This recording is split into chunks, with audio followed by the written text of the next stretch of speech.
MESD, établissement médico, éducatif et social départemental. À partir de 16 ans, ce qui est développé, c'est la partie professionnelle. On a mis en place, à travers une convention de partenariat, des immersions, à savoir que nos jeunes, ça leur permet aussi de découvrir un support professionnel, tout en ayant une équipe pluridisciplinaire aussi, puisqu'il y a quand même une équipe quand même étoffée au niveau de l'APSA.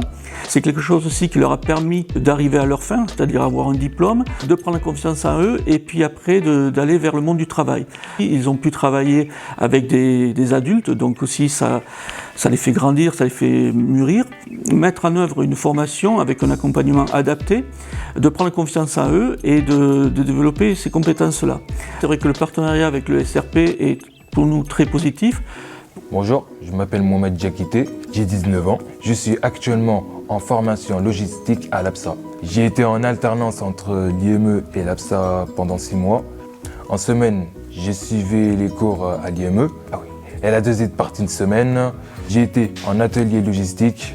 Suite à mon alternance, depuis septembre 2023, je suis en formation. Mon objectif final est d'avoir mes examens, mes CACES et trouver du travail. Bonjour, je m'appelle Guillaume Trouboyant, j'ai 22 ans. En 2019-2020, j'ai commencé d'être dans un IME. J'ai eu le projet de faire une formation en logistique. Donc je suis parti l'année d'après à l'APSA.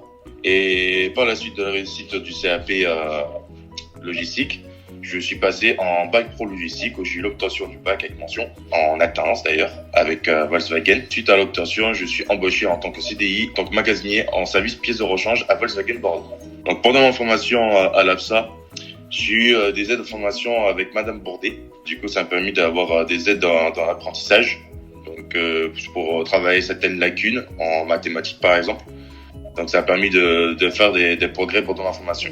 Facilitateur des apprentissages, il a pour objectif d'accompagner pédagogiquement en fait, un apprenant qui est en difficulté d'apprentissage. Après avoir identifié en fait, d'où pourraient provenir ces difficultés d'apprentissage, c'est-à-dire soit au niveau du processus cognitif, soit au niveau du processus émotionnel, eh bien, il va essayer de révéler les potentiels de l'apprenant, développer en fait, des outils pédagogiques en partenariat avec l'apprenant, puisque l'apprenant il doit avoir un défi d'apprentissage.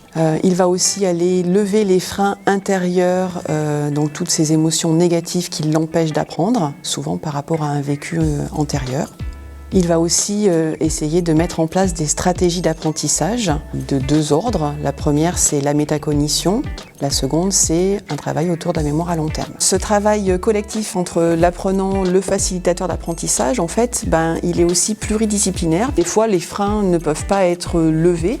Donc, du coup, on va aller chercher des appuis auprès de l'ergothérapeute, de la psychologue, des collègues. Et en fait, grâce à ce travail de co-construction, l'apprenant, en fait, ressort avec une confiance en lui, avec une confiance dans ses potentiels intellectuels, dans ses capacités d'apprentissage. Et ce qui fait que demain, en fait, il est apte à pouvoir éventuellement dire ce dont il a besoin et puis apprendre de nouveau. Bonjour, je m'appelle Maxime de Chancio, j'ai 20 ans et je suis cariste. Je suis très fier de mon parcours parce que j'ai débuté à l'IME, après j'ai été à l'APSA. Les aides aux apprentissages m'ont beaucoup aidé. J'ai beaucoup évolué entre l'IME et l'APSA et vraiment je le vois depuis longtemps parce que même avant j'étais pas comme ça, j'étais vraiment timide, je parlais à personne presque. Donc là, vraiment ces gens-là m'ont beaucoup aidé et du coup maintenant là où j'en suis c'est quand même grâce à eux. Donc, avec les stagiaires plus âgés, on s'est senti vraiment à l'aise. Je croyais jamais que j'allais en arriver là aussi loin quand même parce qu'avec tout ce que j'ai vécu, j'ai commencé la formation, j'avais 17 ans et maintenant j'ai 20 ans et je suis en CDI.